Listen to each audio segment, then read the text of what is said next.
slowly start our today's meeting. And I'm very happy that we got Maciej Górny, Agnes Laba as a commentator for books by Maciej Górny and Steven Seegel. Books you can see behind me on my virtual phone. And I suppose that I don't have to introduce anyone because we are like, you know, small community of people knowing each other. But still, I will do the honors very shortly. Agnes Laba, who is commenting, is currently at the University of Wuppertal at the chair of modern history as a postdoc, and she is author of a book, Die Grenze im Blick, der Ostgrenzdiskurse Weimarer Republik, which appeared in Marburg 2018. So she's professionally also dealing with cartography and borders. And we know each other from Herder Institute, where we both were fellows at some point in time, several years ago. Maciej Górny, whom probably most of you know, is assistant professor at the Historical Institute of the Polish Academy of Sciences, and was fellow at many different colleges, Imre Kertész College, among others, or German Historical Institute in Warsaw. And he wrote different publications on different topics concerned with scholarship, most recently about professors and around the Second World War, First World War. And today we'll be talking about his book about cartographers in the interwar period, which appeared in Polish 2018. Sorry, am I right? Theory that was 2017, but as a matter of fact, it appeared in 2018. So 2018, and will appear also in translations soon, hopefully. Well, it's already there. Basically, it's in German since 2019. Yeah. So and last but not least, Steven Seegel, professor of history at the University of Northern Colorado, also a specialist in cartography with several publications on Russian cartography and so Eastern European cartography, Central European cartography, and we'll be talking from many books which deal about cartography, about the Mapman, the most recent one from 2018. And I'm very happy that we have this round. This round will also continue in a month when we'll be discussing also a book by Vedan Duancic about the Southeastern European cartography. And Vedan is also here. And finishing, we didn't decide whether Maciej or Steven will begin with short presentations of the book. So since Maciej is on my screen, I will then give the floor to Maciej, and I'm really looking forward to the discussion. So, but first, looking forward to the presentations. Well, thank you, Jan, for this. Well, first of all, for this invitation, I'm really glad to see you all, even though it's not in person. Well, happy to be here, and I feel distinguished. Well, you flatter me, and I'm defenseless. So I would just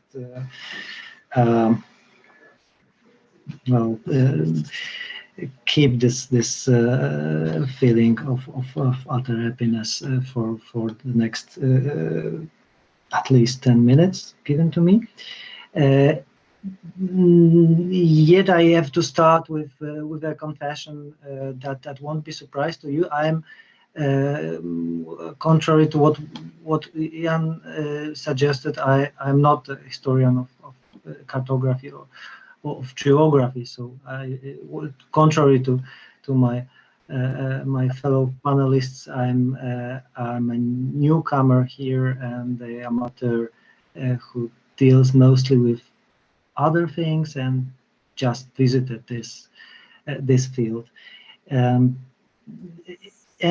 well, just drawing conclusions from this fact, I will not so much retell things that are there in my book, but rather just briefly tell you how it happened and how it got what it is, actually how I got there.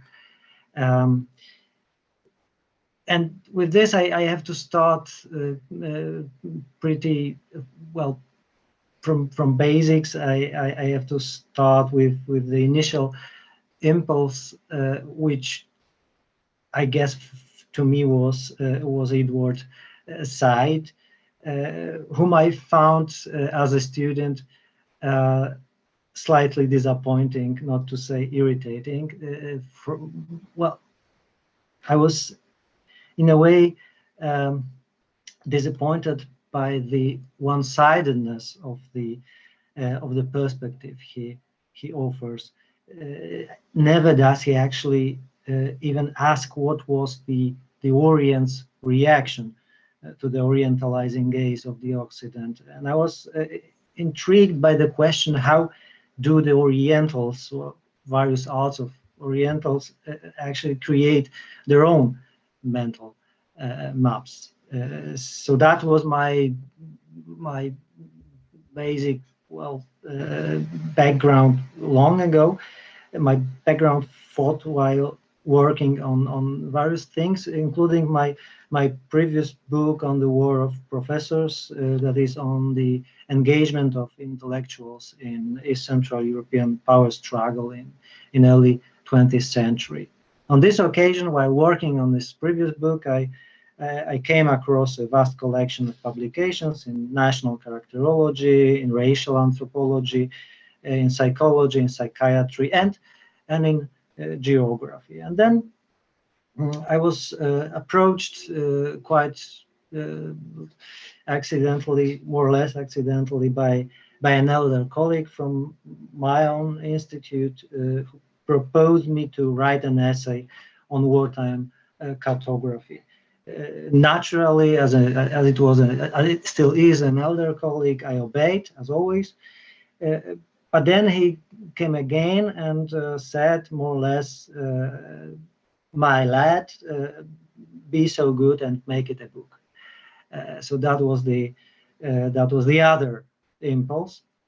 And here I naturally obeyed again and decided to complement this initial idea to analyze the geographical texts and cartography with biographies and institutional history.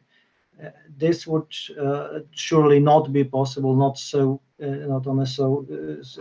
fast, at least, without the help and inspiration by colleagues, some of whom are with us, and one of whom will join you next time. That is Vedran Duancic, who was so kind to share with me some archival materials I would probably never come across without his help. And the same may be said about Morgan Labbe, was also extremely helpful, both in terms of materials and intellectual inspiration. And I was, while working on this topic, I was pretty much prepared to find a conflict-ridden group of scholars in geography, inspired mostly by anthropogeography of Friedrich Ratzel and Paul Vidal de la Blache. So I had this kind of basic picture, and I visualized them as a kind of a group of professionals making their countries great again. But to my surprise, my geographers proved to be rather geomorphologists than anthropogeographers, and they were obviously much more interconnected, forming a network with prominent roles played by a small group of individuals, with Albrecht Penck on the first place, with Emmanuel de Marton and Isaiah Bowman, of whom Steven wrote much more than I did. And then came another surprise, and this was to see the strength of these geographers' professionalism, despite their political engagement. Obviously, and that was a discovery to me then, to fight the cartographic wars, one had to be invested with the title of an expert. It was not a childish play of well, mostly men drawing the maps and making their countries bigger and bigger and bigger, as we small boys and girls sometimes do. We play with colored crayons.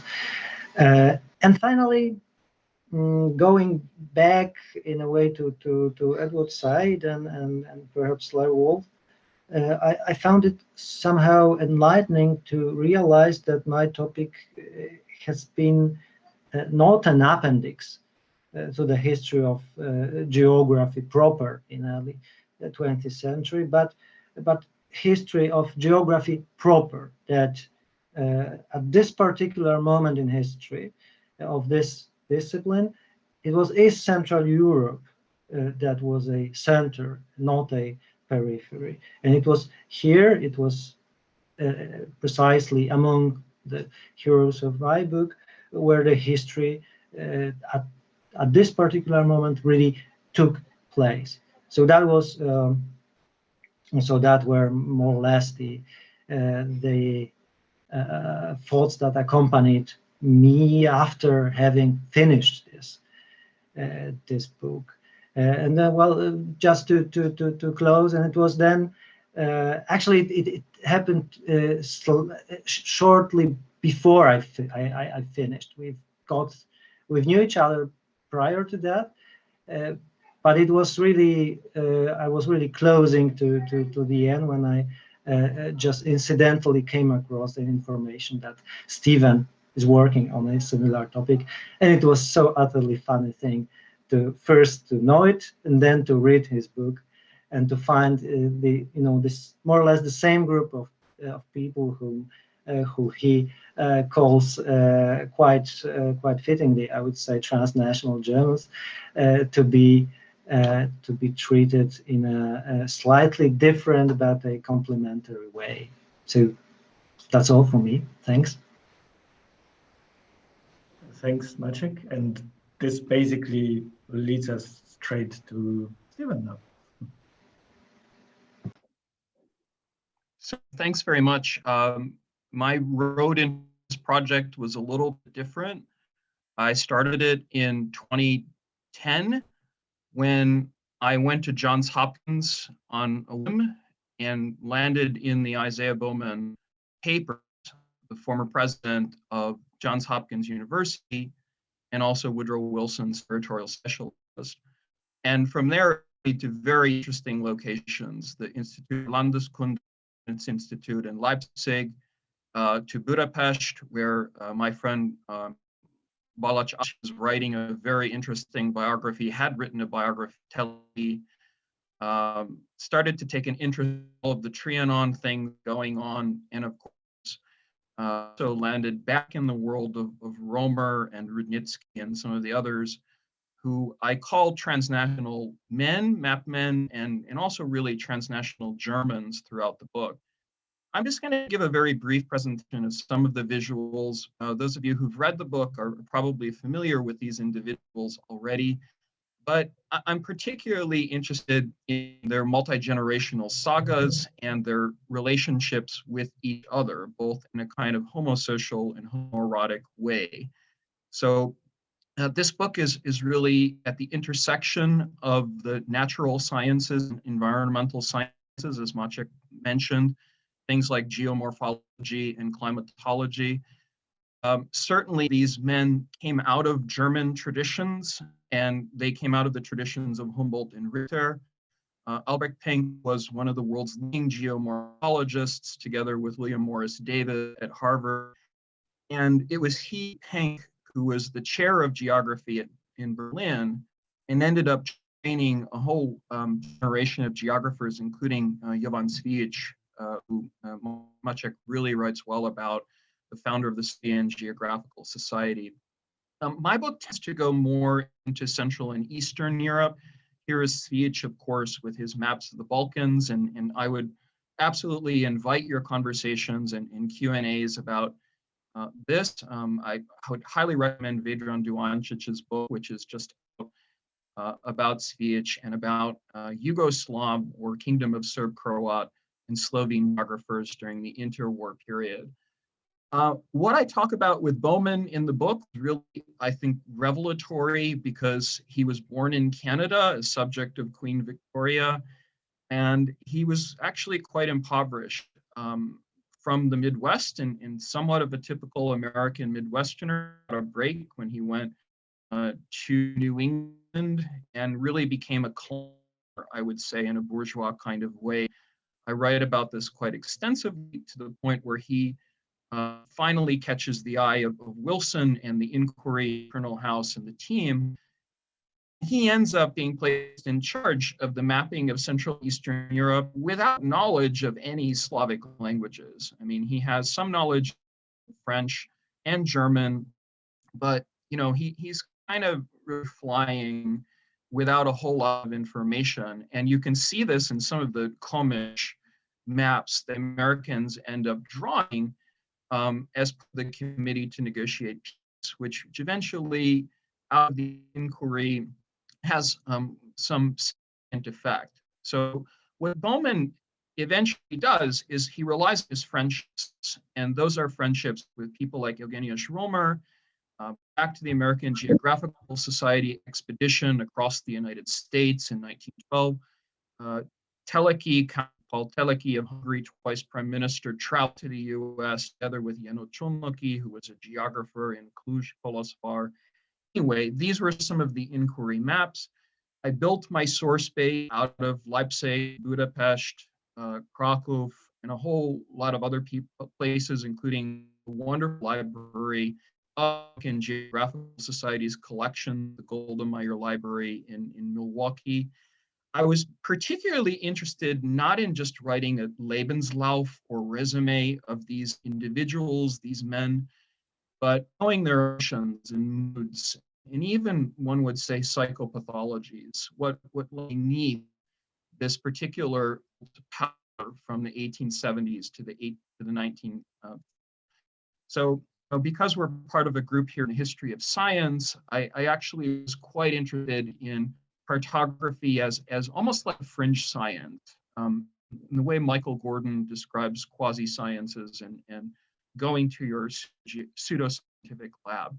And I wanted to take that particular kind of angle from the standpoint of perversion, just to get to the world of this colonial power. As for Penck, I write about him at great length. He was certainly a very influential person in Leipzig. I think he adhered to his provincial outlook out of Saxony through his entire life. He got into quarrels with Romer over the Polish-German relationship and borders, such. And, he was actually someone who lived a very long life, where he was 87 years old and died in Berlin. His apartment was bombed out and ended up dying in Prague in 1985. So I'm combining really a kind of geography here with Professor Wars, as Maciej writes about, and telling the story of things like maps and atlases, including this very famous one for the reconstruction of Poland, which had great influence on the 13th point, and ultimately the borders, which would become the borders of the Treaty of Riga in 1901, which Romer had a hand in addition to Paris Peace Conference. So for Romer, he is from a very, very long, standing Schlachter family back to the Pierwsza, the first Polish-Lithuanian Commonwealth.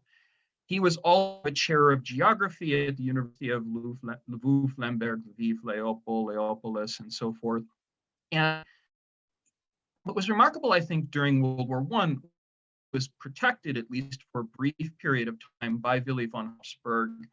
Of course, he had his own ambitions, and those ambitions were largely anti-Ukrainian out of Galicia and Galicia. So this is another sort of point of intersection, reconstruction of Poland out of World War I.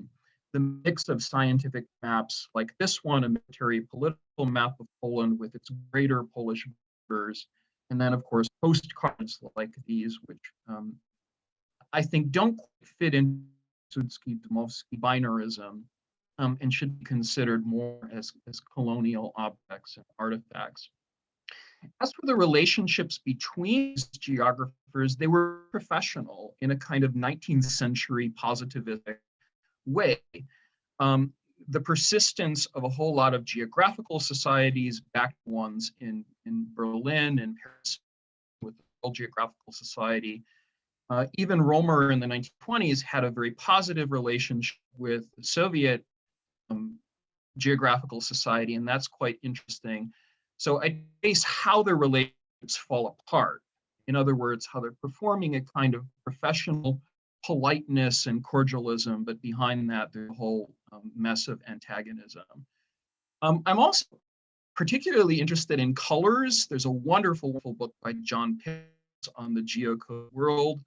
And out of the scholarship of people like Gerard Toll writing about critical geography and critical cartography studies, some of the connections of colonial settlement projects. One can see a lot of these similarities even between Polish and German maps. These are remarkable maps, I think. Go to Herder Institute and check out Kartensammlung there, because that's where they're located in addition to the Berlin Library. This paints sort of idea of many folkish geographers from the 1920s. This became very much present in German school atlases, as Agnes has written about, the idea of Volks- und Kulturboden. And, you know, first it was kind of a fringe idea, but ultimately among conservative geographers, it acquired some acceptance, especially in Saxony and in Leipzig, where Pank was active. From 1926 to 1933. There's a real tension between the Aryanization of German geography and the old kind of conservative Kaiserreich geography of empire. As for Belarus and Ukraine, I think this is absolutely, very fascinating. The idea of Rudnitsky, because his maps certainly were revived after Maidan and after 2013, 2014. Rudnitsky was arrested, accused of bourgeois geography and counter-revolutionary activity and a whole mess of other things. It's really one of the figures of Ukrainian geography cartography in Kharkiv, where he migrated to in the mid-1920s. And as for Smolich, another very interesting person as a Belarusian expert, he was a soil scientist out of the school of Dokuchayev, who was also arrested during the early 1930s and purged the NKVD at the age of 47. So, the idea of national self-determination as a colonial project and also as a post-colonial project, I would be very interested in your questions about these sort of things, because certainly Smolich as a social democrat had very different politics than imperial, or for that matter, imperial Polish geographers. As for Bowman, here he is, sort of the second person at the bottom from the left. It's important to remember in the history of Central and Eastern Europe who is invited to the Paris Peace Conference and who is not. In the grand tradition of the European, the ability to map and who doesn't have that same agency. So what I write about is some of the things and some of the maps and some discourses that the winners and losers had in common as the maps were passed across the Atlantic to people like Isaiah Bowman, who was brokering the peace.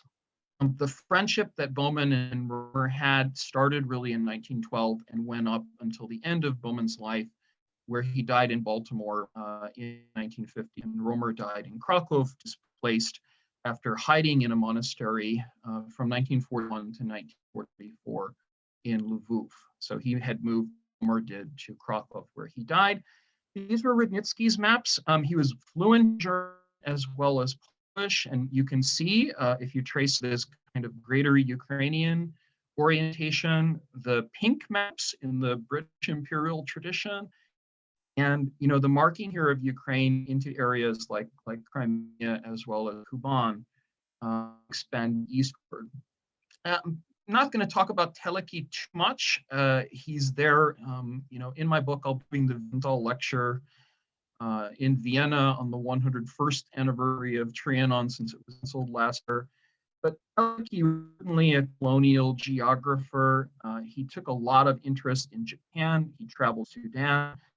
And he, I think in his reading of Karl May from his as a child, held geography up as a kind of fantasy, even when he tried to make it more statistical, I should say, with this very, very famous map based on the work of Emmanuel de Marton, but flipping it in a way to emphasize the redness, call this paprika geography in my book, to emphasize the priority of Hungarians or Magyars as a titular nationality. It's an absolutely fascinating map, I think. Daniel Sevi wrote about it in his work, with white spots, right, based on density, in which mountainous people, as well as remains and a whole lot of others, are somewhat in the southeastern parts of the country and in Transylvania. So, again, this is really interesting work for Hungarian scholarship and anyone who is interested in interwar Hungary. Miklos Zeidler has written about this as well. I talk a lot about Teleki's anti-Semitism and the Numerus Clausus of 1920 and what it actually meant for the mapping of Hungary, shrunken from 20 million to 8 million, and so on and so forth.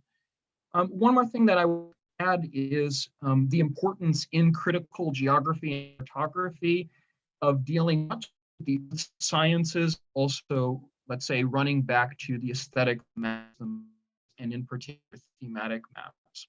So it's a new interesting work that's coming up, like Shannon Mattern, media and cartography, filled with the sort of minimalist qualities of maps, like lines, and stand-ins for bodies. I think this is a particularly interesting way of describing coloration. So just to throw out some ideas there.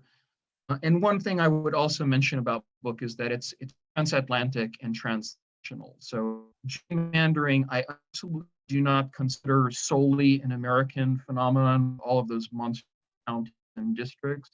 One can certainly apply the idea of gerrymandering to the world of blobs and dots and colorations. I particularly like this map from Lower Manhattan of checks and boxes, because after all, lobbying is part of the story of World War I as well. And as for the scientific communities, the interwar period, well, obviously Germans and Bulgarians and others were locked out and then welcomed back at such conferences as the International Geographic Congress. Roman and Romer had a hand in bringing back a delegation of German geographers and also Hungarians and others. So this scientific community, which is really a 19th century colonial legacy, persists, I would argue, even lasts after World War II, through geographers in Germany, in Poland, and elsewhere.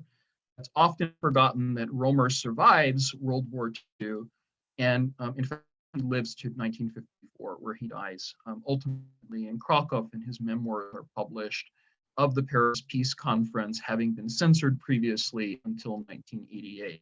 This is sort of my last kind of joke slide for all of you. Make Hungary slow again. This is the two-dog party. And it's also an image which I found really interestingly in my excursions. Orban showing a Polish delegation his lovely greater map of Hungary from 1987. So these legacies remain. The T-shirt that you see at the right is from a Hungarian nationalist rally. The map that you see in the bottom right-hand corner, of course, is a Turanian of a fantasy of Hungary expanding across Eurasia, and those things certainly remain. So I end in my book, Map on a kind of surrealist note. This is the surrealist map of the world from 1989. Showing the many, scattered pluralistic purposes of maps, not just in a world of science or ethnic science, but also in a world of fantasy and prejudice. If you think of things like Janko Cvetko's Bulgarian Anarchists' Atlas of Prejudice, which has been translated into so many different languages. And that's really where I'd like to stop. So thinking of the purposes of maps, not for these men in their religion, also online in digital universes with geopolitical struggles and situations today.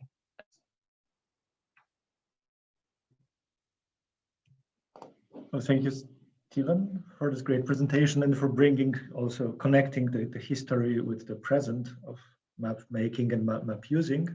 And I'm now very happy to give the floor to Agnes Laba, who will comment on Maciej's and Steven's books. Agnes, the floor is now yours, please.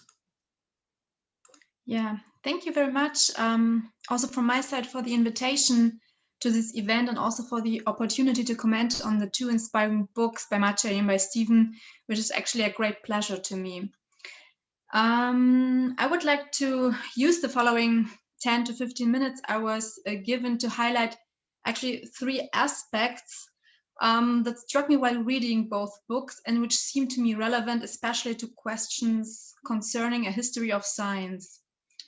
During my commentary, I would like to develop questions that I will address directly to both authors, and which then hopefully after my commentary can serve as some sort of kickoff for the general discussion with the audience. Much has been written about the politicization of cartography in the early 20th century, and it is maps, and we have seen them here in the presentation of Steven, maps such as the ones of the Atlas Geograficzny by Eugeniusz Hroma, showing the distribution of Poles in areas where at that time no independent Polish state actually existed, the Volks- und Kulturboden map by Albrecht Penck, or the so-called Carte Rouge by Count Pál Teleki, that show how maps became central to the communication and justification of political claims. They show the respective mental maps, the different argumentation strategies for designing and justifying national spaces, and competing territorial claims in territories where borderlines actually were anything but easy to draw. But from the perspective of the history of science, this is actually the perspective I tried to put myself in for my commentary, those maps also show how knowledge about certain regions here East Central Europe was gained or produced, as for example through language surveys or censuses, how this knowledge was transferred into the medium of maps and thus visualized, and in which ways this certain knowledge circulated, meaning for which target audiences it was intended and through which channels it tried to reach these audiences. In this context, the production and dissemination of maps thus also show how the two social sub-areas of politics and science came into contact with each other, how they cooperated with each other, and also how they profited from each other. For example, through the allocation of funds for research projects, but also in symbolic terms. And it shows in which way geographical and cartographic knowledge was politicized, namely not merely as being used by politicians, but in the respect that geographers, as academically trained experts, also deliberately sought the proximity to politics and consequently politicized themselves or even became politicians themselves, as the example of Pál Teleki shows. And it's precisely these actors, the map producers, the men behind the map, so to speak, who led the battle of maps for East Central Europe during the First World War, during the following peace negotiations, and last but not least, during the territorial antagonisms of the interwar period. And on these men lies the focus of both books that we are taking a closer look at together today. Maciej's book focuses on geographers such as Jovan Švivić, Erwin Hanslik, Ludomir Zawicki, Eugeniusz Roma, Stepan Rudnicki, Paltelecki, Stanisław Trukowski, to name just a few of the approximately, I don't know, 15 or 20 geographers were actually the focus of the book. All of them students of Albrecht Penck in some form or another. Eugeniusz Roma, Paltelecki, Stepan Rudnicki, we have seen this on the slides Steven presented us. We will also find in Steven's book, next to Albrecht Penck himself, and the Canadian-born American geographer Isaiah Bowman. In summa, both books concentrate on the academic personnel whose cartographical visions played an important role in reshaping the geopolitical map of East Central Europe. Thus, both studies are located somewhere between a transnational collective biography of those geographers and the history of science. The first striking moment of both books is their respective conception as a transnational history. And that makes perfectly sense for so many reasons. This transnational group of geographers, as Maciej calls them, or this group of transnational Germans in Steven's words, were interwoven and connected in many ways. Steven, you have talked about this. Geographers such as Eugeniusz Roma, Stepan Rudnicki, and their colleagues from East Central Europe studied, worked, or at least spent some time at the same university, the University of Vienna, at some point in their careers before 1919, where they all had contact with the same academic teacher, namely Albrecht Penck, who was the chair of physical geography there. The Penck students had been academically socialized in a time and a social-cultural environment in which cross-border operating was the norm. As was the custom, the academic careers took them to several major universities in France, Germany, or for example in Austria, and as citizens of the great empires, most of them were accustomed to multilingual contexts. And of course, they knew each other through the communication channels and platforms of the discipline, as the example of Isaiah Bowman shows. They knew each other from research stays abroad. Bowman, for example, first met Albrecht Penck during his stay as a visiting fellow in Harvard, I think in 1904. They knew each other from congresses and from memberships in corporations, academic societies, and in their respective journals. And it seems that almost all of them also are in some way or another connected through Albrecht Penck himself as a unifying link. As already mentioned, Steven uses the term transnational Germans, and you have talked a little bit about that, which seems to refer not only to the transnational activities already described, but also to a specific habitus and a specific mindset. And with that, I would like to raise the first question, which is directed at Steven, whether you could elaborate on this concept of transnational Germans a little further, also while referring to epistolary geography as the method of choice of your book. I mean, what is the specific about this approach and what can we gain from it for further studies of the history of science in East Central Europe? At the end of the First World War, most of the geographers in question suddenly found themselves not only on different sides of national borders, but not seldom also in argumentative confrontations with each other and often with their former academic teacher Albrecht Penck.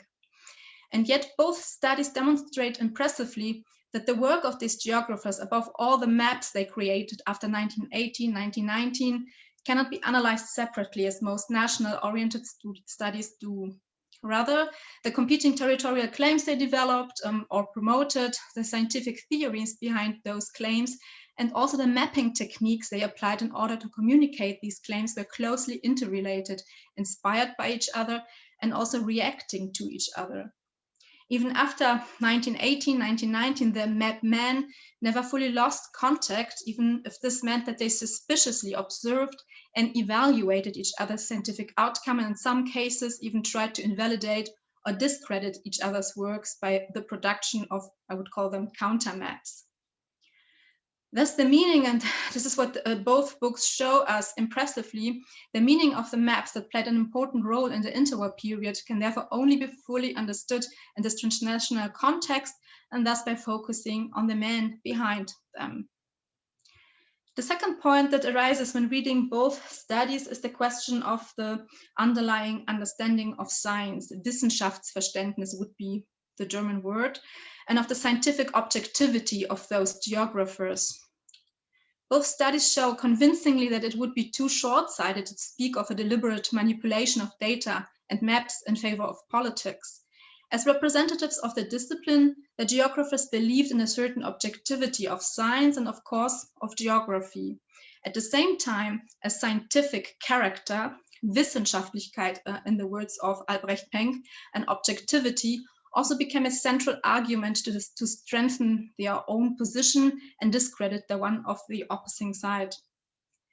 The work of the Landeskundliche Kommission für das Generalgouvernement Warschau, I would translate it as something like Geographic Commission for the General Government Warsaw, established in 1916, for example, was much criticized by Polish geographers and their East Central European colleagues.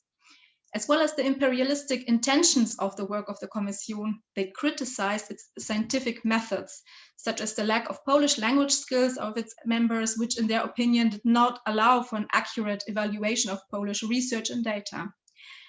Maciej refers to this controversy about the Commission, as the first of numerous German-Polish academic battles that were fought in the interwar period, in which the argument of a lack of scientific skills was used to discredit the opposing side. Despite all national political appropriation of maps, they were not allowed to be obviously tendentious or to lack features considered as scientific geographical standard. And at this point, I would very much like to formulate my second question, primarily to Maciej, whether you could talk a bit more about the specific understanding of the scientific objectivity of the geographers in question. I was wondering whether you could elaborate a little bit more about or on the self-perceptions of the Penck students from East Central Europe and their identification as scientists. I mean, how did they understand their own role and that of the discipline within the specific political situation in East Central Europe in the interwar period? Can you say something about their professional ethics, for example? Or how did they see the relationship between geography and as a science and politics? The third point that has been on my mind while reading both books is a question concerning geography as a discipline and its interdisciplinary practices. Towards the end of the First World War and then in the interwar period, the importance of geography as a science grew continuously. Territorial knowledge and its presentation, mostly in maps, were of extraordinary importance against the backdrop of the collapse of the great empires and the emerging new states in East Central Europe. It was not only politics that discovered an interest in geography. Overall, the subject received more attention from society as a whole, more than it had received ever before. However, this process not only strengthened the social position of the subject of geography and of cartography, of course, but as it seems, it also promoted further methodological developments within the discipline. As for the interwar period, there is evidence, and you both talk about this in your books, evidence of an interesting theoretical methodological discussion among geographers. And against this background, I would like to ask my third question, and this time address both authors. You have both studied intensively the men behind the maps, the map production, and above all the numerous connections between these men, which were both of a professional but also of a friendly nature sometimes. I would be very interested to know how you assess the question that this nationalistic antagonism of the interwar period could be regarded as the source of a real push for innovation, I would like to call it, within the discipline. And with that, I guess I would like to close my commentary and give back to Jan. And yeah, I'm very much looking forward to your answers and also to the discussion with the public. Thank you. Thank you, Agnes, for this great comment. Before I will give to Maciej, I just wanted to say that if someone has a question, please write Q in a chat or raise your hand so that I can start making the list. First, I would like Maciej and Steven to react to Agnes' comments, and maybe Maciej as a first, you could start. All right. Well, thank you, Agnes. These are really important questions, and as such, they are also difficult to answer. Well, I will try nevertheless. To start with the question of scientific objectivity and professional ethics. those people. I think that a concept that is crucial to well, I would say this phalangocentric word proper understanding of their minds is a notion of service. They served two masters, so to say, and they never really perceived this fact of serving two masters as a conflict.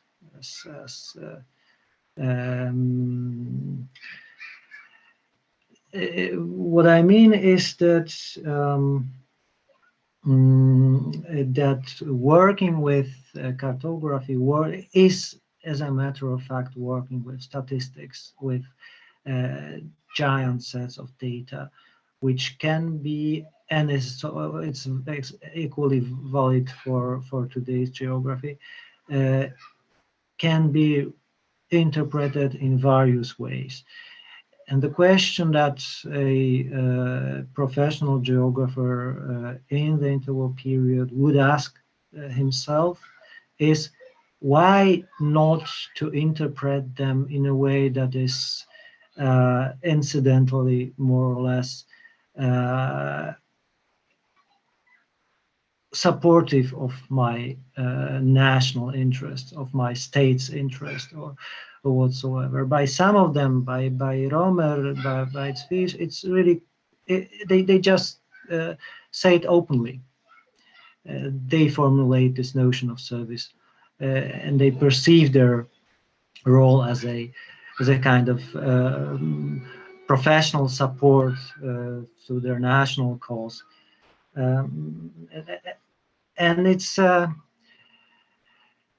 I wouldn't act.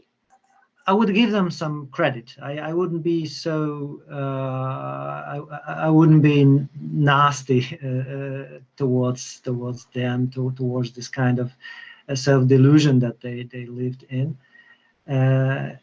because they, at least at some. Well, at some occasions, they really proved that there is some consequence in this stance, in this position that they've taken.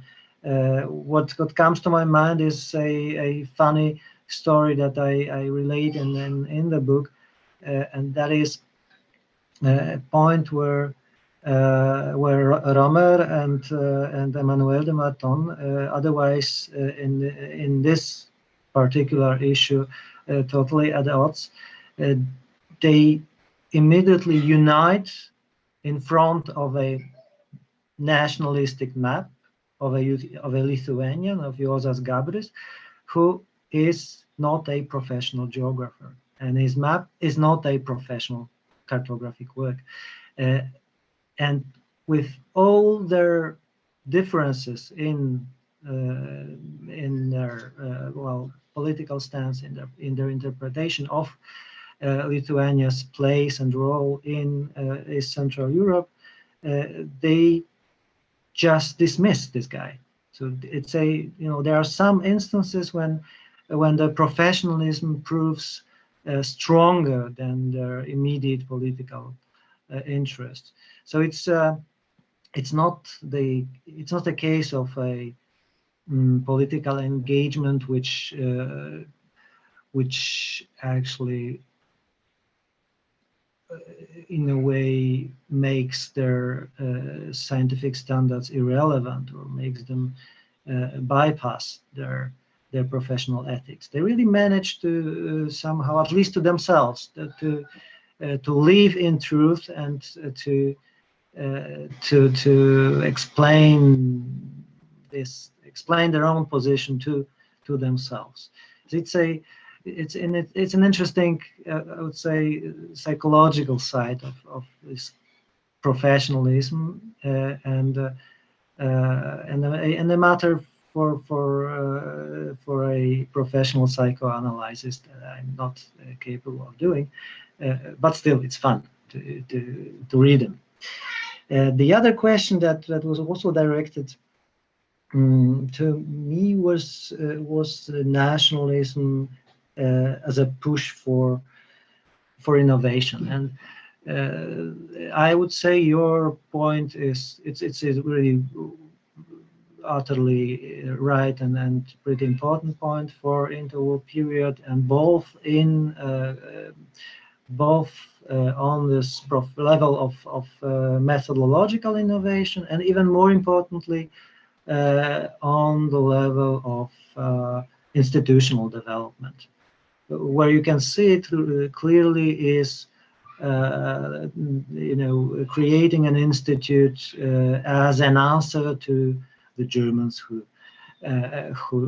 made their own a couple of years prior to that, or creating a journal like Romer's Polski Przegląd Kartograficzny, just to review the cartographic work of the Germans mostly, but not only the Germans.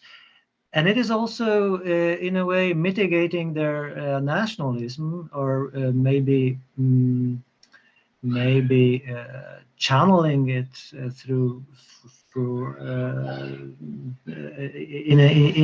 in a slightly different direction, or not so unsophisticated way as one could expect, knowing how hard nationalists they were. That is the case that Steven mentioned in his presentation, 1934 Geographical Congress, where quite clearly it was a raison d'etat of Poland to have Germans on the Geographical Congress. So that was I would say a clearly nationalistic motivation. That was something that proved the greatness and development of Polish geography and Polish state, which nevertheless led the Polish organizers to insist on inviting the Germans for the first time after the First World War. So there are some paradoxes of scientific nationalism basically on every level. And then the last thing I'd like to mention is that whatever we can say, and there is really a lot of critical points that might be made about those geographers. They faced many problems geography faces from times immemorial until now. So they were just seeking answer to quite concrete methodological challenges that geographers of today also face, and they and I would say their answers are to be seen more or less somewhere on this large continuum of possible solutions and answers. So I would not I would really distance myself from a kind of essentialistic interpretation of their position as a nationalistic geography. I would rather fragment them, cut them into pieces, and situate various ideas that were quite obviously many times nationalistically inspired on this kind of a continuum of possible answers to vital questions of geography and spatial thinking in general. But thanks for both these important questions. Thank you, Maciej. And now, Steven. So I'm just going to put in the chat a book that's influenced me heavily, especially now writing about geography as beruf, or geography as a discipline, and whom it excludes and why. So this is a book which is pretty extraordinary, put out by Chicago on decolonizing the map. And it's really my way of going forward with questions that Agnes posing about geography as a discipline, and for that matter, cartography as Nauka or Wissenschaft, because fundamentally the period that I'm describing for these mapmen were obviously not feminist, they were homophobic, they were racist, they were civilized men, and far from proponents, as I show in the book, of anything resembling diversity or decolonization or equity and inclusion. I would say of these individuals, the only person who really welcomed women in the profession was Romer in school geography in the 1980s. So, you know, there is a development of disciplines or subdisciplinary divisions within thematic mapping, spatial thinking, but Bowman is not interested in that. And in fact, Bowman in particular reasoned with the American Geographical Society, the Council of Foreign Relations, and eventually becomes the president of Johns University, goes out of his way to exclude Jews from the university. He's anti-Black, and he remains the president of the university all 1948, 2 years before his in 1950. So, you know, first of all, if we're talking about the stability or instability of the discipline, context for colonialism, and I would say also American context for racism, the work that I've relied on for postcolonial critique have included things like Tongchai Winnichuckle's great book on Sam Mapped, Untitled, which inspired Benedict Houston, or Sumati Ramaswamy's book Mapping of India, the work of Jordana Dim on Guatemala, and Crabe, who I think is a really interesting scholar at Cornell, a Latin Americanist who's written about the mapping of Mexico and Chile. So I'm coming back to the world of the 1850s, 60s, 70s moving forward. Most of these geographers were born in the 1870s or 1880s. And I think they're at a kind of high watermark, if you will, Charles has described it, for territorialization. And that's my path for transnational question, just to kind of wrap this up. I think transnationalism is a matter of scale. I think one can describe transnationalism in a typical kind of EU way. We need grant money for our Phantom Grinson project, but transnationalism, micro thing as well. And the micro scale of this to me is the intimacy geography, the emotions that come through, and the emotion behind the masks when we pull back the curtains of surface level of these discourses. In a discourse analysis on visualization techniques, every map has a scale, a key, centrism, all these sort of coded languages. I think that's important, but to get at the lives of these scientists is another matter. And that's, you know, really where I turned toward geography. And then that matter became interested not just in the formal level, also the informal level of these scientific communities and relationships. I think there's a lot more to be written about the tendentiousness of maps, but it doesn't really take us anywhere to simply keep emphasizing the subjectivity versus the objectivity of maps. I would be interested, and I think Maciej actually does this really well, getting into the more people than I could in my book. I've got really 5 plus particular community within networks. There's certainly a lot more to be done if you look at Romania or Bulgaria or the mapping of Roma populations, you know, stuff that's coming out of CEU right now. So that's where the interest lies, beyond the kind of period zeitgeist of the 1980s, the conflict art.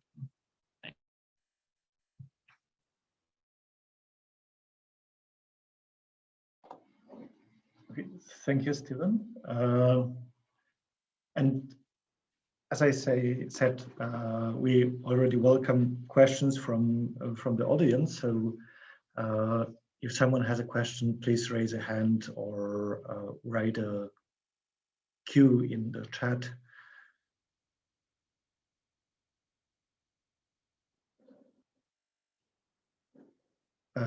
Katrin?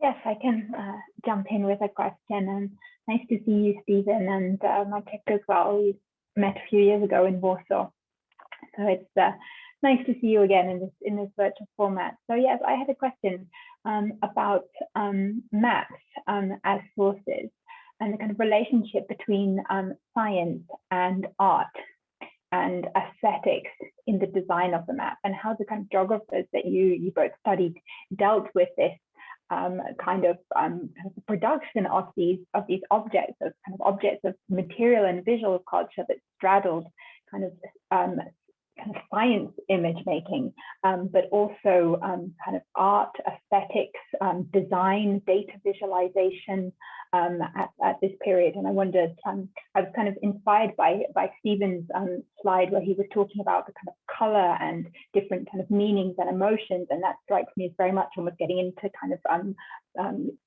conversations we have today about marketing and data visualization and design. So I wondered if you could just reflect on that a bit more, and whether you've encountered any reflections among your cartographers about this topic. Thank you. Okay, thank you. And do you want to collect the questions, or we run into this immediately? It's a great question. Thank you. What would you?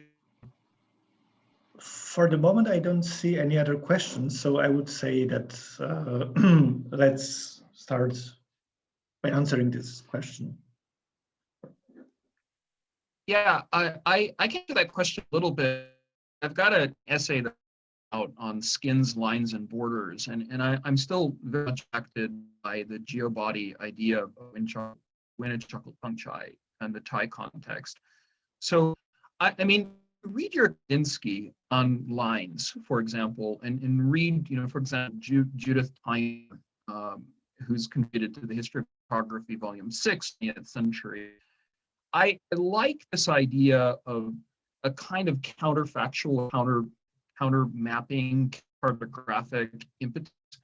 Why is the grass not purple? Why do we consistently see green and brown in frontiers as environmental expansionist space, urges to see, I mean, Teleki is a great example of this book, because he spends his time comparing the outfield, the Great Plains, to Ohio and Kansas and Manitoba and Saskatchewan.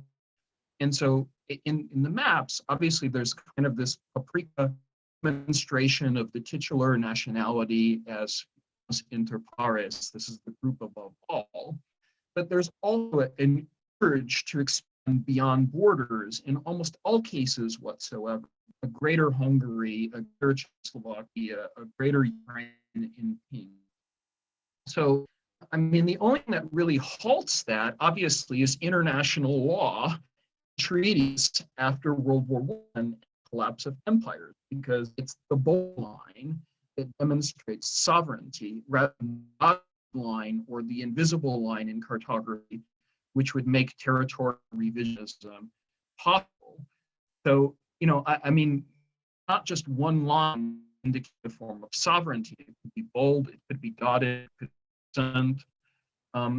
As for color, well, yeah, I absolutely, it's environmental determinism. Though we might keep writing about it in a scholarly context or against it in a scholarly context, still exists in the nationalist imaginations of politicians, cartographers, and map makers who want to revise the narrative. May I also add something? Yes, of course. Well, I'd say it's an inspiring question, and obviously, as you know, yourself working with not so elaborate maps of those Latvians, Estonians, and others, but still, aesthetics really plays a role. It's if you read interwar time reviews of cartographic works, it's always there. So in the review of a cartographic work, there is always a section on aesthetics and on how the things are presented. So it obviously plays a role. There are some geographers for whom the way their maps tend to look plays probably a greater role than to others. I would say Romer and Zwick, they are both really attached to the idea that they produce things that are not only right but also look nice. There is also a kind of funny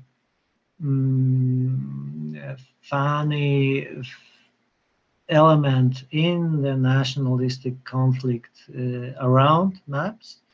One instance that comes to my mind is when German geographers traced for a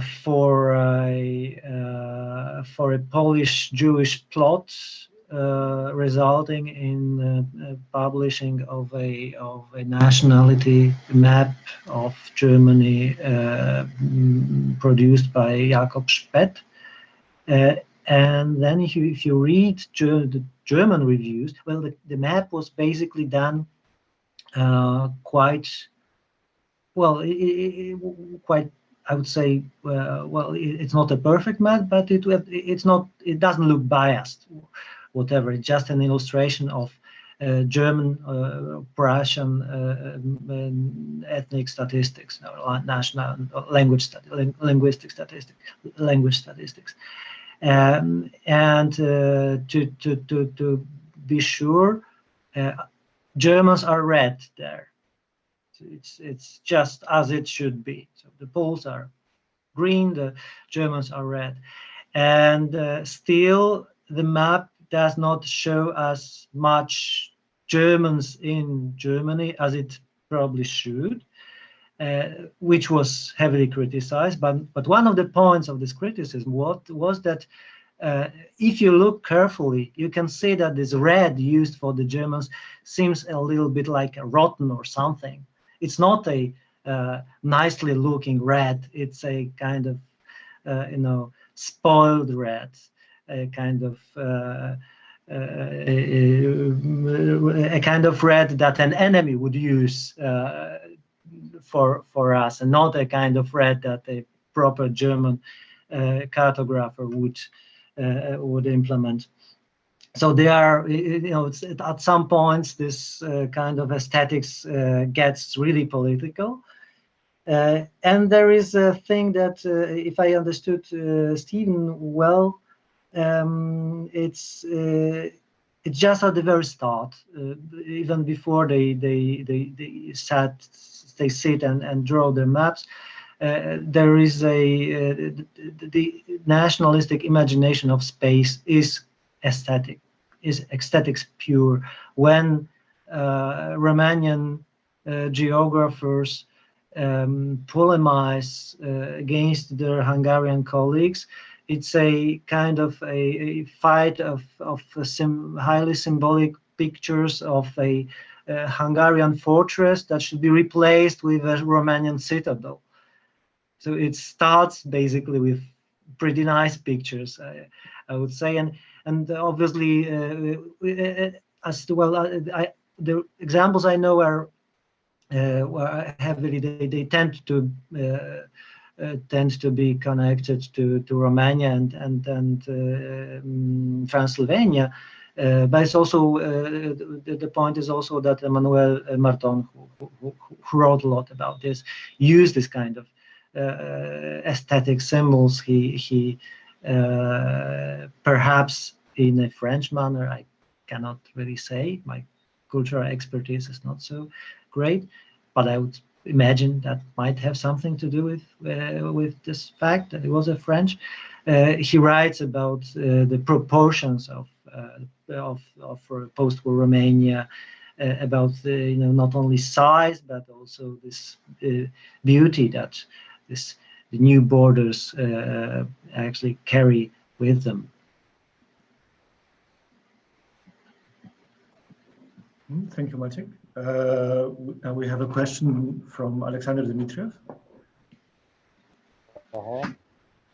Hi, is it connection good? Yeah. Thank you for very good contributions, and I have maybe scholarly question about the main interlocutor for geographer, who was another disciplinary experts in border questions in that period around Paris Peace Conference. It was ethnographers, linguists, specialists in maybe territorial questions, and because my main interest is philologists in all the connections, especially Roman Jakobson, who was expert in Russian, Lithuanian borders in 1920s. Who was disciplinary rivals or maybe interlocutor for Markman in that period. Thank you. Thank you, Alexander. Maciej, do you want to take the Czech question? Well, sure, I may try. I don't know much about linguists. What I can say after studying in general the topic of Paris Peace Conference is that actually cartographers and geographers seem pretty exceptional among experts to me. These names are mentioned already there in international journals as people who were frequently asked for their opinions, and I must admit, ethnographers were also there, but I must admit I've never came across this kind of appreciation towards linguists. But I also never searched for particular for this group. What I did as a comparison recently was to see how it looked like in the case of economists, and that's a striking comparison when compared to geographers. Eastern European economists are basically utterly ignored by the meaningful people in Paris. They are repeatedly uninformed about what's going on and surprised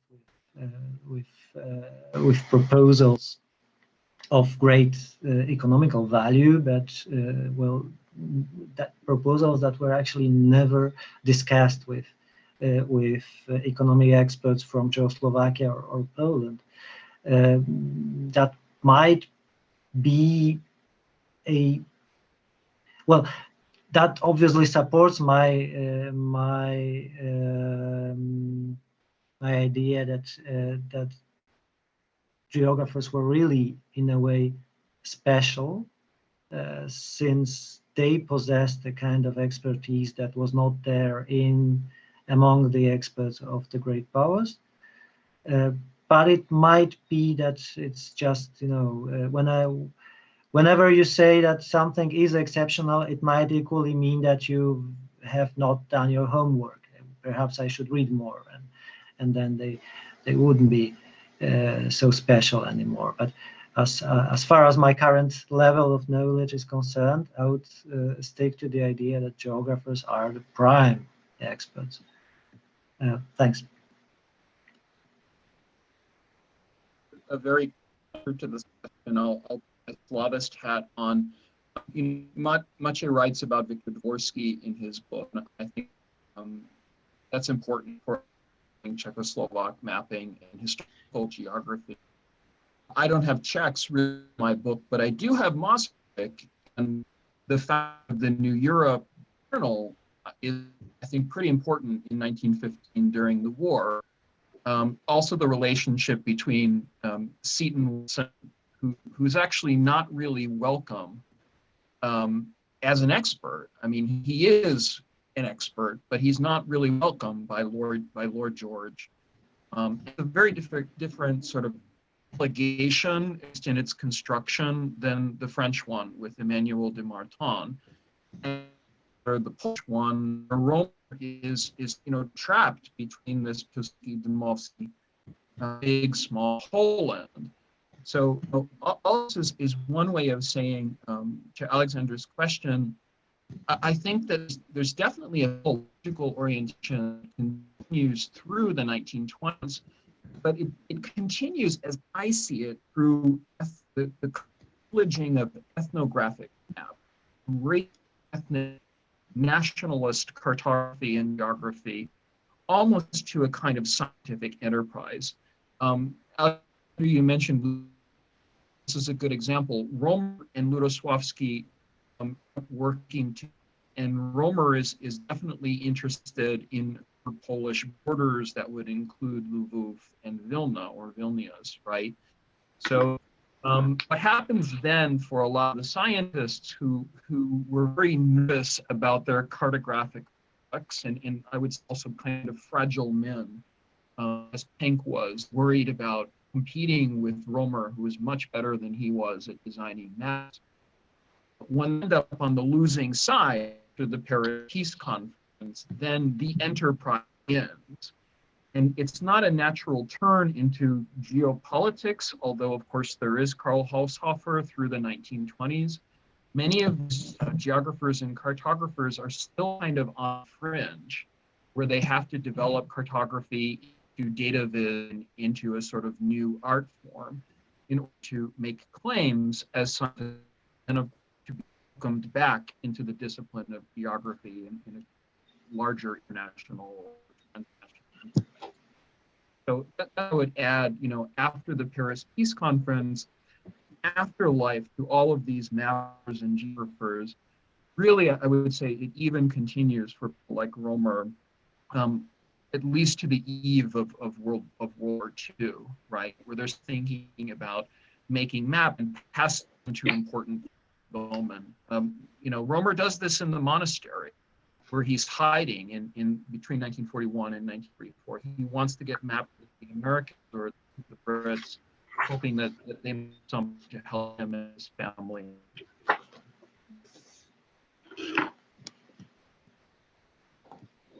Thank you, Steven. And in a second, I will read Stella's question. I would just propose, Steven, that that I would ask you to turn off your camera. The problem is that we apparently have a problem between the States and Europe, and the connectivity is not good. So in order to hear you better, we will have to unfortunately not see you for a time. And we have some already questions in the chat, and I will read the question by Stella Grevas. And it's a question to Steven. It's a question about, so I will just simply read it. Thanks for a great talk, as well as a wonderful book. I have a question about subjectivity versus scientific approach. You've mentioned that these mapmen carried with them their emotions and imaginaries, and therefore subjectivity. To what extent do their maps represent a real topography versus mental topography? And how can mental maps help us in collecting and analyzing spatial representations? So Steven, do you want to react to it? Sure, Stella, thank you for coming and thank you for the question. So I'll answer this in the darkness, hoping that my bandwidth survives. Thank you. I think there are two ways to answer this question. First is keeping in mind the great work that out in German on mental maps. You know, I mean, back to Karl Schlögl, certainly Benjamin Friedrich Schenk and others who are writing on this for something like 10 years. I do think that there's a difference between the humanistic ship on mental maps, generally humanistic, and the term in environmental and sustainability studies or environmental sciences or earth sciences and geography. I was like, I think Maciej was also surprised that the primary discipline for a lot of these geographers really not human geography or not even Russell sort of anthropological or anthropocentric geography. Not dismayed, but I guess surprised, I would say, that their subjectivity extended into things like volcanology for Rudnitsky or geomorphology for Pang. That's a different school, obviously, in geography. Richthofen school is quite different from Humboldt and Ritter. So in tracing the letters back to Pang, that's the way that I wanted to get into the spatial dimension of their science, where they're still making these very high claims to be part of the world of earth sciences.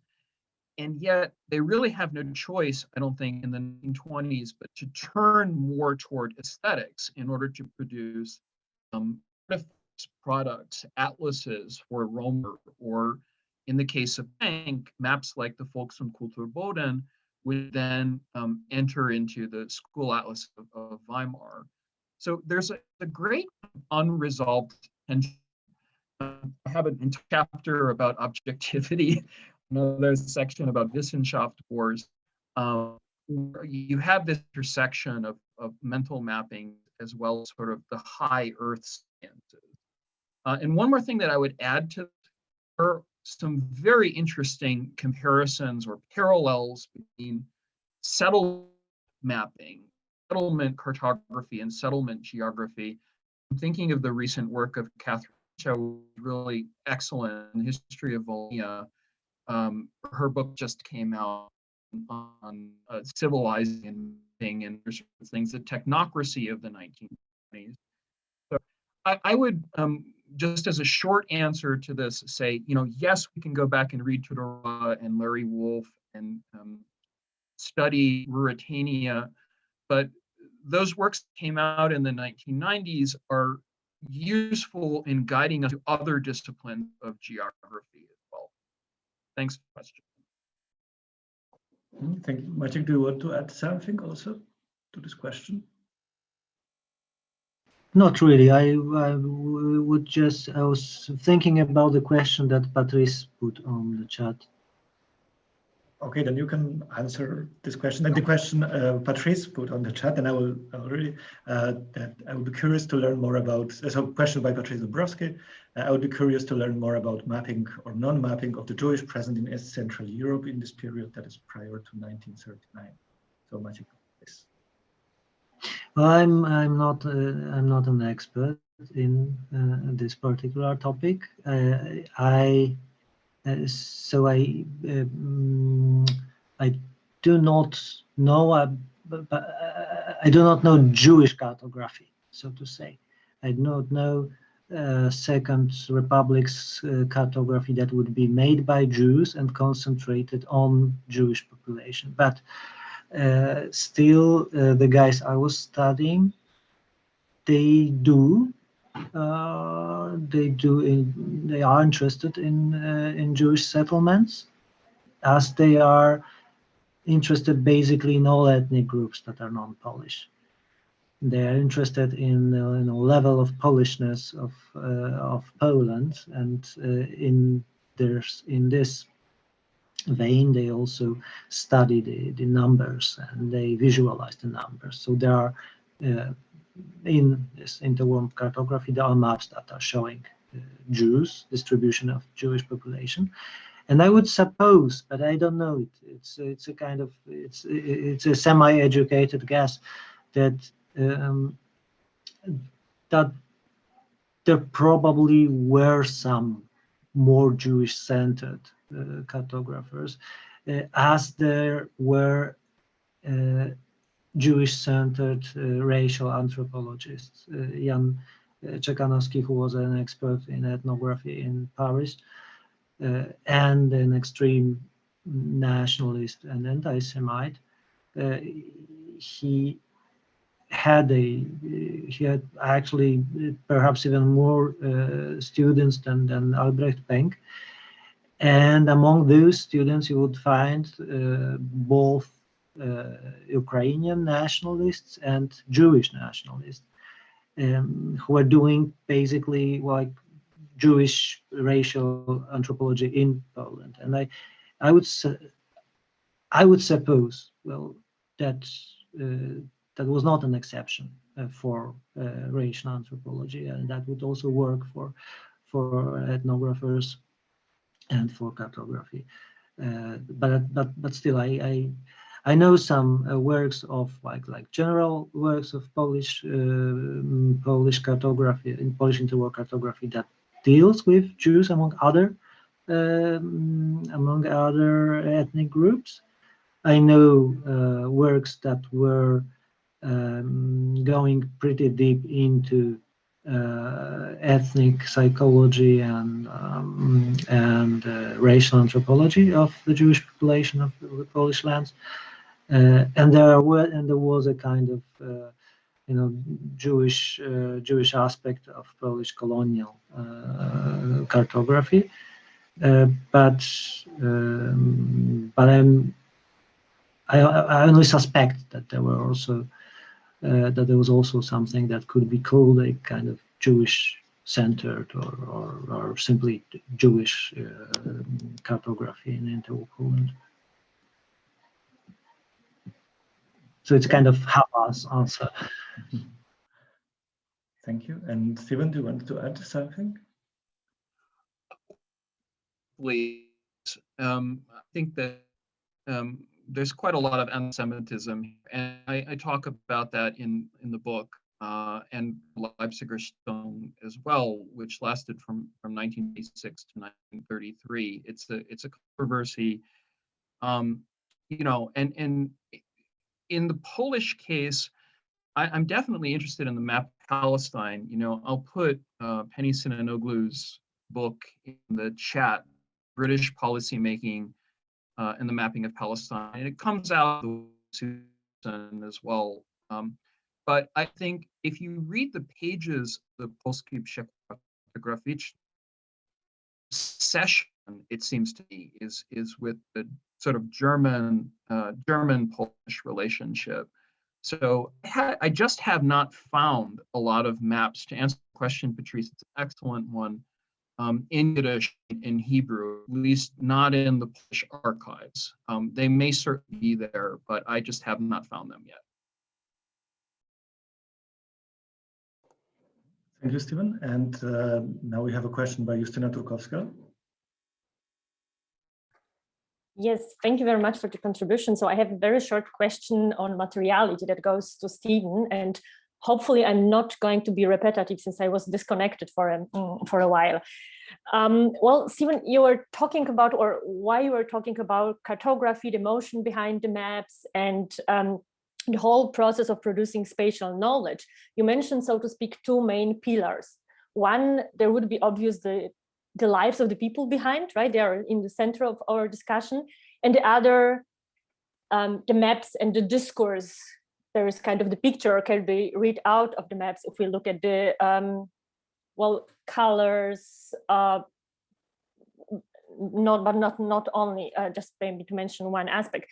So what is about the third pillar, if I can name it like this, namely the materiality, the technique behind producing maps and the instruments, and to what extent can the materiality, if be perceived maybe as intermediates in the process of producing spatial knowledge, and what kind of network can be observed or perhaps were established by the material objects and can be observed once we follow these material objects and the circulation among the expert community, and to what extent this materiality perhaps uncover some further dynamics of transnational exchange or perhaps even reshape it. Thank you so much.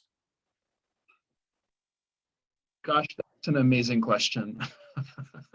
I have no real answer to that. About materiality and culture, a brilliant question. I didn't do so much work into the materiality and technique of the map. Catherine in work has I think a wonderful section about the shop floor level and scale. The one part that I answer in the Polish case would be the institute that Romer sets up, because the institute that he has this, and the firm for that matter, firm, is obviously strong financially through the early 1920s. And so Romer has to raise a whole lot of money, and he does this through many of his connections, set up shop. I mean, it really is a shop that's up at the university near Kazimierz in Lwów in the interwar period, Lwów-Lemberg. And for that matter, he's really suspicious of Piłsudski and the mutilation of the state. So he wants to keep this shop floor technical aspect of the production of maps independent for the purpose for the purpose of a kind of civil society where it's not overtaken by the military or where it's not overtaken by other designs in Poland. It's a real struggle that Romer, I mean, not to sort of go into hagiography here, but it's a real struggle that he has to put up or to maintain the integrity of his institute. And just this, one thing that he does is he trains his son. So both Vita and Edmund Romer, they become scientists and very technically skilled. They're very good at, photometry, photography, engineering. And of course, Romer puts in a whole lot of very talented cartographic assistants. And women actually are working in the field as well through the 1990s for the production of school quizzes. And I think the Polish case becomes a kind of model, and others become rather envious of what Romer was able to accomplish. Of course, the financial situation is never really resolved. His model for this is Vienna. It's the Habsburg Institute in Vienna, the military cartographic style of maps that were produced before the war. So, this is a sort of continuation of the old imperialcy into a more national context within the Polish Republic. And that's how I get to some materiality of this. Also remembering the Nazi destruction of Polish maps in 1944. I wrote this in my first book, Mapping Borderlands. Ultimately burning of maps and that sort of attempts to store maps and save them and get the Osolonea. So, when Romer goes into exile, I'm losing my connection here, but stop video. He's actually bringing his maps to Prague with him and reading the materiality of the Polish map as sort of coexistent with Polish tradition. Thank you for a great question. Thank you, Steven. Maciej, do you want to reflect on materiality also? Well, there are two, there are many, but there are two types of materiality involved in producing maps I was dealing with. The one that is the actual act of drawing them and making sketches and preparations. I came across many such things, but I must admit I never really seriously thought about this. I suppose I just skipped the question. The other materiality, which is very much there, and which I found in a way as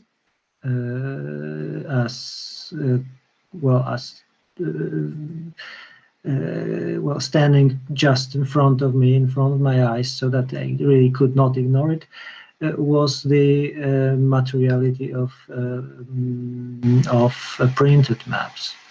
And there is clearly a question of a hierarchy of map producers, which dates back from the 19th century, but which is still there in the interwar period.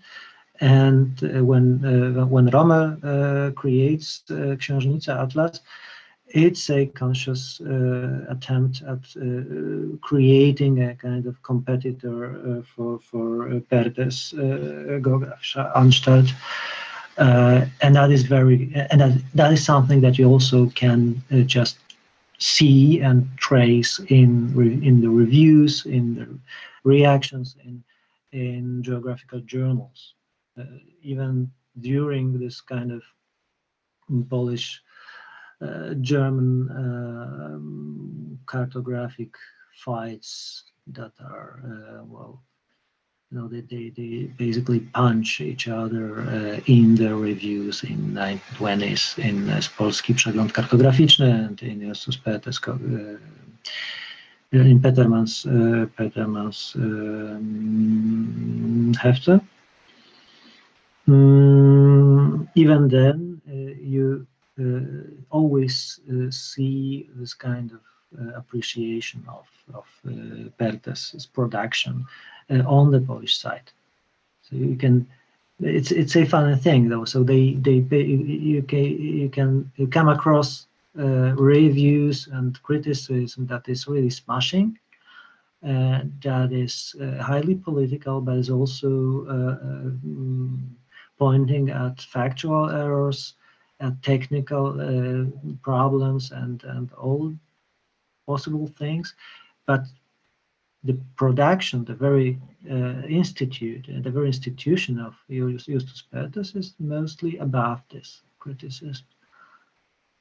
So that is kind of materiality I've came across without ignoring it, as I did with the previous one. Thank you, Maciej. And now we have a question by Katalin Strano.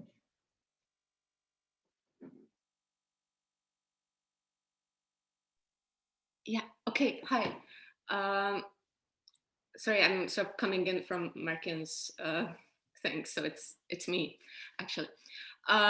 Sort of a brief question, though I think a big question. So, you've been talking about male geographers, map man, literally in Steven's case. And this reminded me that, so one of Steven's slides, showed this biography of Teleki, and it mentioned Johanna von Bissingen, whom we know, participated in various events in geography, actually published in the Hungarian Geographical Transactions.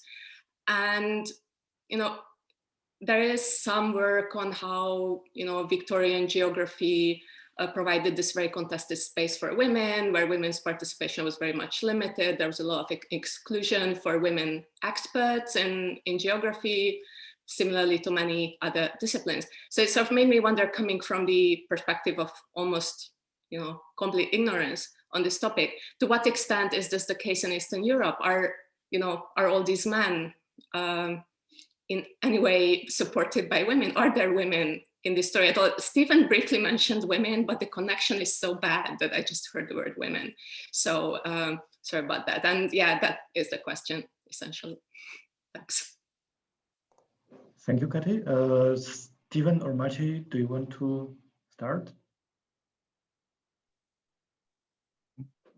Volunteer to go first. Am I the first to answer? Yes. Yes. All right. I did not understand. Well, the first point is that at the very beginning of our story, women are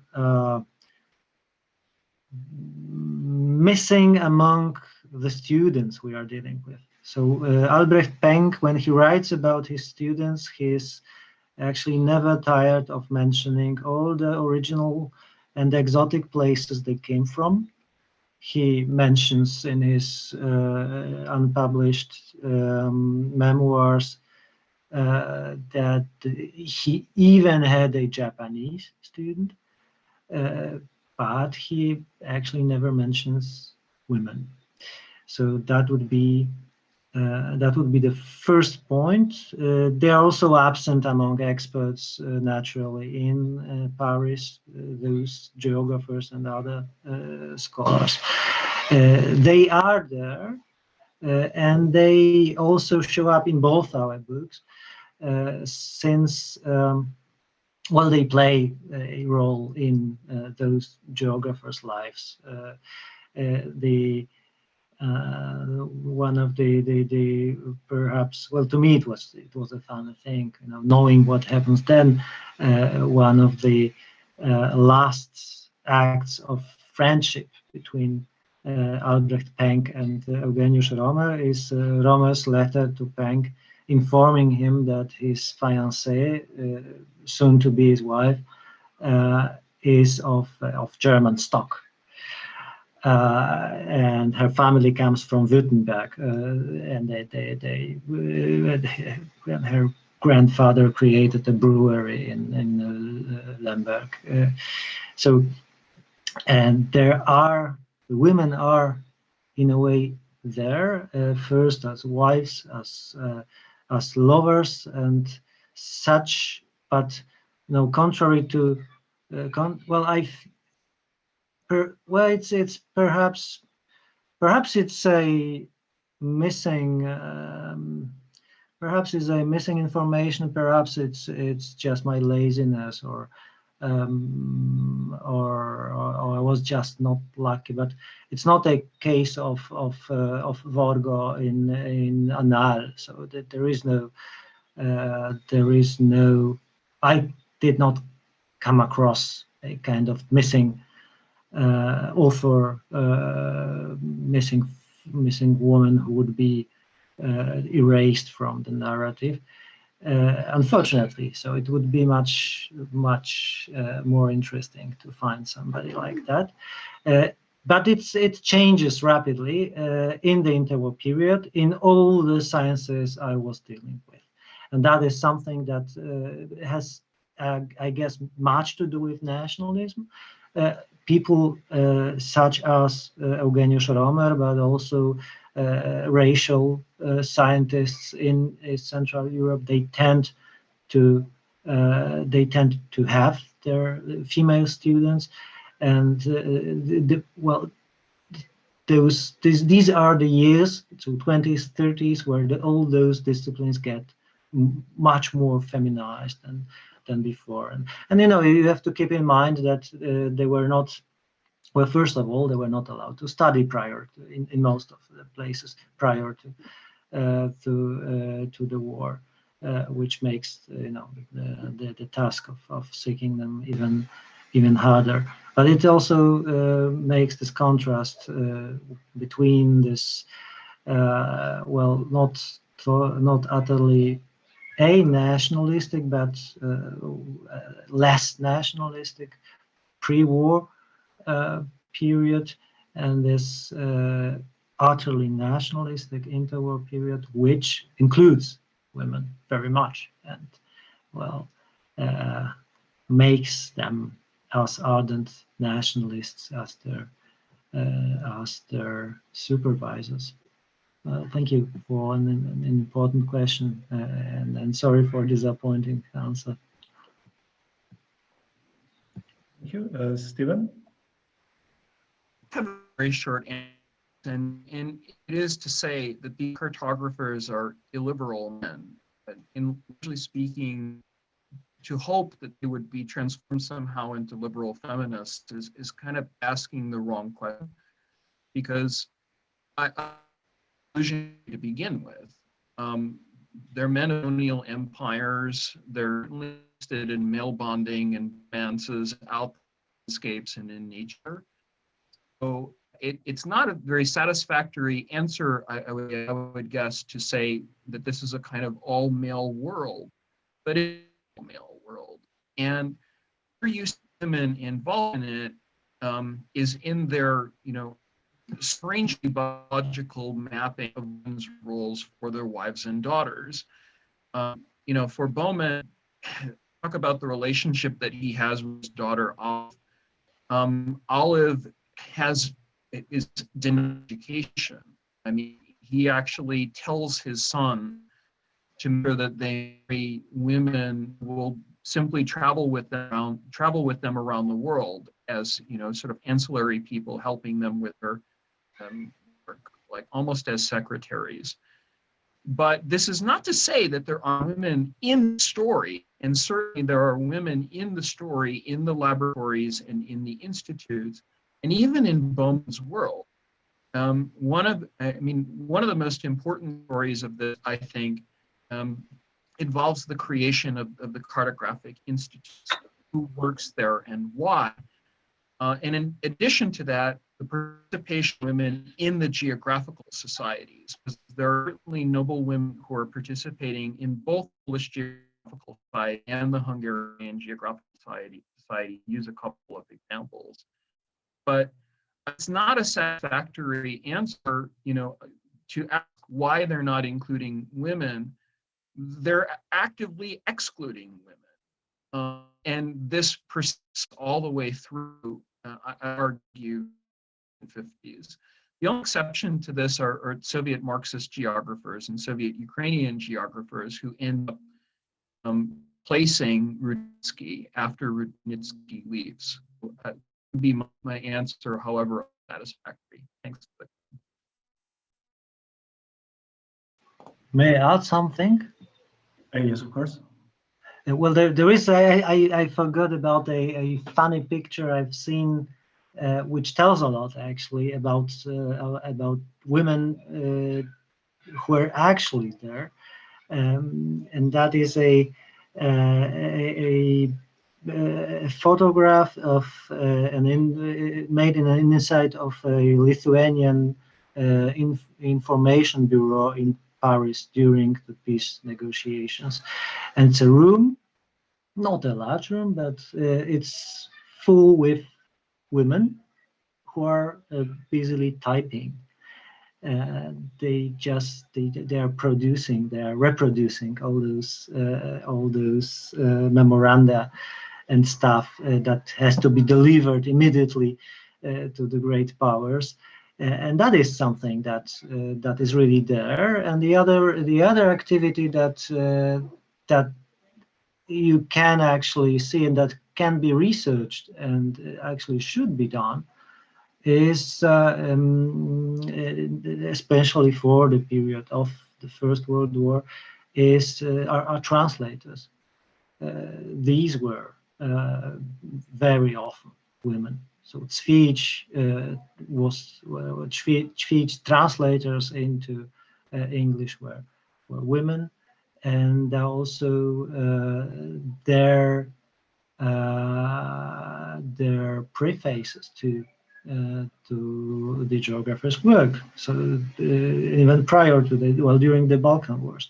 So there is an important section actually, which is not a professional, which is not about professional geography, but about dissemination of all this work. And naturally, both typists and translators are missing from this kind of national narratives of the Paris Peace Conference that are still dominating all over the place. But actually, there is no wonder. It's pretty obvious. The experts are missing too. So it's a kind of mild revisionism on our part to claim that the geographer's role in Paris was basically more pronounced more important than at some points than that of the delegates themselves. Since there were some points in the later stages of the conference where none of the great leaders of the European empires or the states was prepared to listen to another speech by Roman Dmowski or Edward Beneš anymore. They were capable of talking endlessly, but they still needed some expertise from their Polish or Czechoslovak experts, and those experts were still invited by Bowman, for example. So they, in a way, the women in Paris shared the fate of experts in Paris in the national narratives that are very much focused on the delegates themselves, the great men, Roman Dmowski and Ignacy Paderewski in the Polish case, or Edward Beneš in the case of Czechoslovakia, and Karel Kramář. Thanks much for this great idea with translators. And I just wanted to point out that there's also comments in the chat by Steven and by Katrin, which also address this question of women in cartography. And I want to give, so that we have the last question / comment by Vedran Duancic. Hi, I hope you can hear me. Hi. So I actually just wanted to state my grievance with the persuasiveness of both of these books. I mean, clearly neither Steven or Maciej were first to emphasize the importance of political cartography in East Central Europe, but they've done such a persuasive job that my book, coming shortly after their books, kind of forced me to answer one and the same question over and over again. Look, they have all these great maps. Where are your maps? Why didn't Yugoslavs make maps such as this? And this, I mean, coming from the context of German, Polish, or even Hungarian context, it's kind of easy to think that the maps were ubiquitous throughout the interwar period, where, as at least in my case, I struggled to find something as persuasive, something as effective as Pengspät's or Teleki's map after 1918. So just as a small side note to how envious I've been after reading their case studies. Well, Vedran, you are much too modest, and I must say your book, which I happen to know pretty well, is a kind of well, it's showing something that we are both incapable of doing. So you are basically showing what happens when the father is not at home, when speech travels around, who makes the national geography, the national cartography in Yugoslavia. That is the answer that we, when you concentrate on this, say, great man in parentheses, you mostly miss such people as as the heroes of your book.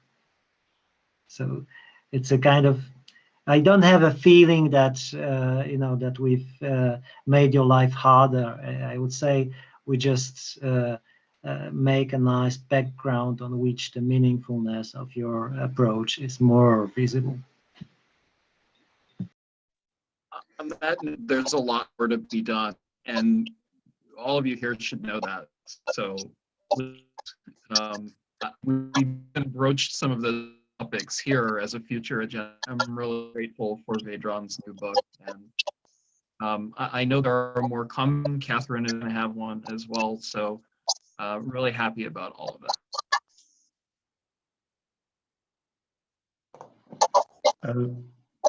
Thank you, Steven. Thank you, Maciej. And behind me there, you see exactly Vedran's book.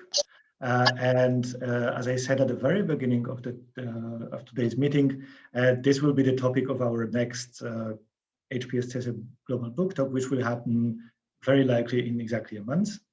We'll keep you updated. And with this, we have actually kind of like a switching Überleitung, sorry, so many languages at the same time. And I wanted to basically thank Agnes for the great comments, thank Maciej and Steven for their great books and for the great discussions and for many ideas that you also presented while answering questions. And I wanted to thank everyone who was present and was asking questions, who induced new answers from Steven and Maciej. And with this, I want to thank you all. And Agnes, Maciej, Steven, if you want to say the last words, you still have the occasion to. Thank you for coming and for the invitation, all of you for coming. Yeah, also thank you for the invitation. It was a pleasure. Thanks. These questions will stay with me, and I guess some of them I will try to face while working on another topic which bears provisional title "History of Silly Ideas," and might be seen as an extension of history of cartography in a kind of silly direction. Thanks. Thank you once more. And if you want to learn what is happening when Father is not at home, what do geographers do then? Join us in a month when we'll be talking exactly about this topic. Thank you once more, and see you all soon virtually and hopefully also offline. Bye. Bye-bye. See you.